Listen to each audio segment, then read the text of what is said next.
काश मैं बे औलाद होती। माँ, दोपहर को एक कुरियर घर आएगा, वो लेकर रख लेना। ये नहीं कि खाना खाया और सो गई और कुरियर वाला घंटी बजाता ही रह गया। हिमांशु ने कहा, हाँ, वैसे भी दिन भर घर में पड़ी ही रहती है, मुफ्त की रोटियां ही तो तोड़ती है। थोड़े से बर्तन रखे हुए हैं, वो भी मांज कर रख देना और रात का खाना बनाकर रख देना। हम लोग देर से आएंगे। विधि ने अपने पति की हाँ में हाँ मिलाई। आज रविवार था और दोनों सुबह का नाश्ता करके बाहर जा रहे थे। कहाँ जा रहे थे ये मालती जी को भी नहीं पता था। ना तो वो पूछने की हिम्मत कर सकती थी और ना ही बेटे बहू कभी बताते थे। अभी 6 महीने पहले ही मालती जी बड़ी खुशी से विधि को अपने घर की बहू बनाकर लाई थी, पर विधि ने तो आते ही घर का नक्शा बदल दिया। आते ही वो अपनी मनमानी करने लगी और हिमांशु तो पहले से ही अपनी माँ की कद्र नहीं करता था और रही सही कसर विधि ने पूरी कर दी। पूरे घर को अपने अनुसार ही चलाती थी। उसकी मर्जी के बिना घर का एक पत्ता भी नहीं हिल सकता था। वहीं मालती जी की स्थिति घर में रखा पुराना सामान जैसा ही था। जिसका बेटा ही उसकी कद्र नहीं करता हो, उसकी बहू क्या करेगी। हिमांशु विधि के सामने ही मालती जी को कह देता था, जिसे सुनकर विधि और सिर पर चढ़ गई थी। विधि के आने से पहले मालती जी ने बाई लगा रखी थी, जो घर का झाड़ू पोछा और बर्तन कर जाती थी, पर विधि ने आते ही काम वाली हटवा दी, क्योंकि उसे लगता था कि काम वाली को पैसे देना ही बेकार है जब घर में सासू माँ बैठी रहती है। रात को दोनों देर से आए और खाना खाने बैठे तो हिमांशु चिल्लाकर बोला, ये क्या बना दिया है, सब्जी में मसाला बहुत कम है। माँ, आपको खाना ढंग से बनाना नहीं आता है क्या? इससे अच्छा तो हम बाहर ही खाकर आ जाते। आखिर इतना कमा किस लिए रहा हूँ, ये बोरिंग और बेस्वाद खाना खाने के लिए? हिमांशु की तेज आवाज़ से मालती जी हिल गईं। वो चुपचाप अपने कमरे में आ गई और सुबकने लगी। विधि को क्या कहती, जब अपना ही सिक्का खोटा हो तो दूसरे से क्या शिकायत करें। मालती जी की जिंदगी उतार चढ़ाव से भरी थी।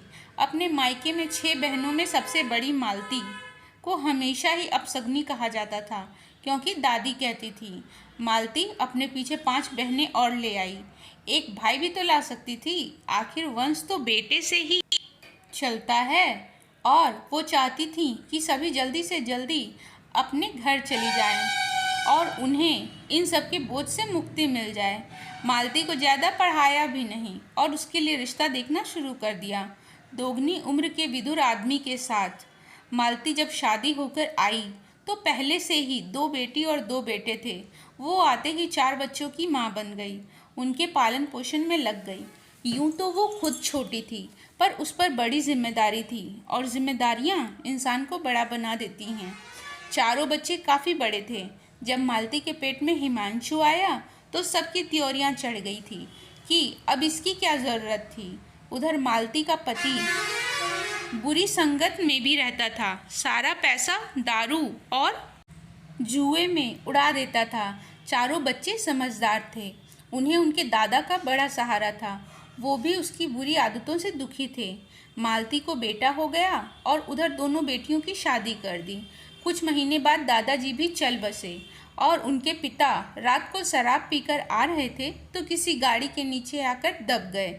छोटी सी उम्र में वो विधवा हो गई और दोनों बेटों ने मालती को हिमांशु के साथ बाहर निकाल दिया। पढ़ी लिखी तो थी नहीं, इसलिए कहीं नौकरी नहीं मिली, पर पापी पेट का सवाल था। लोगों के यहाँ काम किया, बर्तन मांजे, फिर एक स्कूल में चपरासी बन गई। वहीं रहने को कमरा मिल गया और हिमांशु को भी उसी स्कूल में भर्ती करवा दिया और उसकी फीस आधी माफ़ थी। अब मालती अपने बेटे का पालन पोषण करने लगी। स्कूल पूरा होकर कॉलेज में आ गया। पढ़ाई में वो ठीक था, पर उस पर अपने बिगड़ैल बाप की छाप थी। वो ही गुस्सा और गाली गलौज करना। मालती समझाती थी, पर वो किसी की नहीं सुनता था। कुछ सालों में हिमांशु एक कंपनी में सेठ के यहाँ नौकरी करने लग गया और मोटी रकम पाने लगा। उसने अपने पसंद की लड़की विधि से शादी कर ली और 2 कमरों का घर ले लिया। मालती जी को वो अपने साथ तो रखता था, पर उनका हाल नहीं पूछता था। मालती जी अब घर पर रहने लगी थी और घर संभालती थी। विधि के आने के बाद तो उनकी हालत और भी खराब हो गई। अब वो जाती भी तो कहाँ जाती, आखिर उसे रहना तो इसी घर में था। उनके मायके में भी अब कोई नहीं रहा। सभी छोटी बहनों की शादियां हो गई थी और वो अपने घर परिवार में सुखी थी और माता पिता इस संसार को छोड़कर जा चुके थे। एक दिन विधि ने कहा कि उसकी बहन का दाखिला इसी शहर में हो गया है, तो अब वो हमारे साथ हमारे घर में ही रहेगी। तुम अपनी माँ को कहीं पर भेज दो। अब इतने से घर में हम सब तो नहीं रह सकते ना। वैसे भी तुम्हारी माँ तो अब अपने मरने के दिन गिन रही है। उससे अच्छा है बेकार एक कमरे को घेर रखा है। मेरी बहन उस कमरे में रह लेगी। हिमांशु को भी विधि की बात जच गई। वो मालती जी के कमरे में गया और बोला, माँ तुम कहीं चली क्यों नहीं जाती हो? वैसे भी इस घर में तुम्हारा क्या काम है? तुमने एक कमरा भी घेर रखा है। चली जाऊं? पर कहाँ चली जाऊं? मेरा तो इस दुनिया में तेरे सिवा और कोई है ही नहीं। मुझे कौन रखेगा? मैं तो तुम दोनों के ही साथ रहूंगी। भला इस उम्र में कहाँ जाऊंगी? तू तो मेरा बेटा है। तू ही मुझे घर से निकाल रहा है। मैंने तो तुझे 9 महीने पेट में रखा है, बिना बाप के इतनी मुश्किल से पाला है, और तू है कि मेरी तपस्या और त्याग का ये फल दे रहा है। हिमांशु, मैं तेरी माँ हूँ, कोई निर्जीव सामान नहीं जो तू मुझे घर से निकाल रहा है। कुछ तो शर्म कर। माँ, ये सब बकवास बंद करो। सब माँ अपने बच्चों को पेट में रखती है। तुमने कौन सा एहसान कर दिया? मेरे पास फालतू समय नहीं है, कहीं भी चली जाओ। किसी वृद्धा आश्रम में, किसी मंदिर में, कहीं सड़क किनारे झोपड़ी में। मुझे विधि की बहन के लिए कमरा खाली चाहिए। तुम्हें कमरा खाली चाहिए, मैं कर देती हूँ। मैं बाहर रह लूँगी। पर इस बुढ़ापे में अपनी माँ को बेघर तो मत करो। अरे माँ हूँ तेरी मैं, वो फिर से चिल्लाई। पर हिमांशु और विधि पर कोई असर नहीं हुआ। मालती जी ने सारी रात रोकर बिता दी। अगली सुबह मालती जी उठी नहीं तो दोनों ने दरवाज़ा खटखटाया। मालती जी को उठाया और जाने को कहा। मालती जी ने काफ़ी दया की भीख मांगी, पर विधि और हिमांशु का मन नहीं पिघला। मालती जी अपना थोड़ा सा सामान लेकर घर से चली गई और रेलवे स्टेशन पर बैठकर सोचने लगी कि अब कहाँ जाएं। बहनों ने कहा, हमारे पास आ जाओ, पर सब अपने ससुराल में थी, तो किसी के यहाँ जाकर लंबे समय तक रहना संभव भी नहीं था। मालती जी को फिर अपने मायके वाले घर की याद आई। सीधी अपने गांव चली गई। वहां गांव में अपने पुराने घर को देखकर उनकी तबीयत हरी हो गई। घर बंद था। कुछ साल पहले ही उनके माता पिता की मृत्यु हो गई थी। मालती जी ने पड़ोस से चाबी ली और अपना घर खोल दिया। आज उन्होंने भी खुलकर सांस ली। कुछ दिनों में उनकी 5 बहनें उनसे मिलने वहां आ गई। सभी ने एक मत से पिताजी की ये जायदाद जो साहूकार के पास गिरवी रखी थी उसे छुड़ाकर मालती दीदी को उपहार में दे दी, ताकि वो अपना जीवन यापन कर सकें, और थोड़ी नगद राशि भी दे दी। मालती जी अब यहीं रहना चाहती थी। मालती जी को घर और 2 खेत मिल गए। उन्होंने खेतों में मजदूर लगा दिए। मजदूरों ने जमकर खेती की और फसलें लहराने लगी। उनकी अच्छी कमाई होने लगी। उनके खाने पीने का इंतज़ाम करके वो बाकी रुपए समाज सेवा में लगाने लगी। अनाथ बच्चों, विधवा औरतों और बुजुर्गों की मदद करने लगी। उनकी समाज सेवा के गांव भर में चर्चे होने लगे और कई समाज सेवा संस्थाएं भी आगे आकर उनको सहयोग करने लगी। अपने जीवन का एक उद्देश्य मिल गया था उन्हें। कभी कभी उन्हें अपने बेटे की याद आती थी, पर वो उसे भुलाने का प्रयास करती थी। उन्होंने अपने ही घर में लड़कियों के लिए निःशुल्क विद्यालय खोल दिया था, ताकि लड़कियां पढ़ लिख कर अपना भविष्य बना सकें। उन्हें अपने पति और बेटे पर निर्भर नहीं रहना पड़े। मालती जी की लोकप्रियता गांव से होकर अब शहरों में बढ़ने लगी। मालती जी ने उसी घर में ऊपर के कुछ कमरों में वृद्धों के लिए आशियाना भी खोल दिया। उन्होंने अपने छोटे छोटे प्रयासों से बड़े बड़े काम कर दिए। उन्हें कई संस्थानों में भी सम्मानित किया गया और सहयोग दिया गया। एक दिन जब हिमांशु ने सुबह का अखबार खोला तो अपनी माँ की फोटो और उनकी लोकप्रियता देखकर उसका सर चकराया। उन्हें बहुत बड़ा सम्मान और नगद राशि मिलने वाली थी।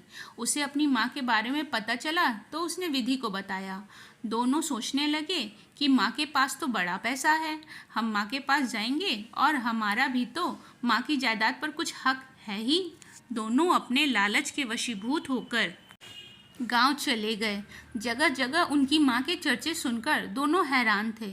अपने बेटे को देखकर एक बार मालती जी का मन पिघल गया, पर वो मजबूत होकर बोली, अब यहाँ क्यों आए हो? तुम्हें मुझसे क्या काम है? माँ, मैं तुमसे मिलने आया हूँ, तुम्हें घर ले जाने आया हूँ। तुम अपने घर चलो। यहाँ अनजानों के साथ रहने से अच्छा है कि अपने घर में अपने बेटे बहू के साथ रहो। ये सब घर, खेती, जायदाद मुझे संभालने दो। अब इस बुढ़ापे में कब तक संभालोगी? और इतनी कमाई इन अनजानों पर क्यों लुटा रही हो? तुम्हारे अपने बेटे बहू मर गए हैं क्या? मालती जी उनके लालच को पहचान गई। हाँ, आज तक तो मेरे बेटे बहू जिंदा थे, पर आज वो हमेशा के लिए मर गए हैं। मुझे तुमसे इसी बात की उम्मीद थी। जो अपनी सगी माँ को घर से निकाल कर उन्हें बेसहारा कर सकते हैं, वो इन लोगों के सगे क्या होंगे? बेटा, अब मैं तुझ पर निर्भर नहीं हूँ। मैं तुम दोनों के साथ नहीं रहना चाहती हूँ। मुझे अपना परिवार मिल गया है। कैसा भी वक्त हो, अपनों के साथ और सहारे से गुजर जाता है।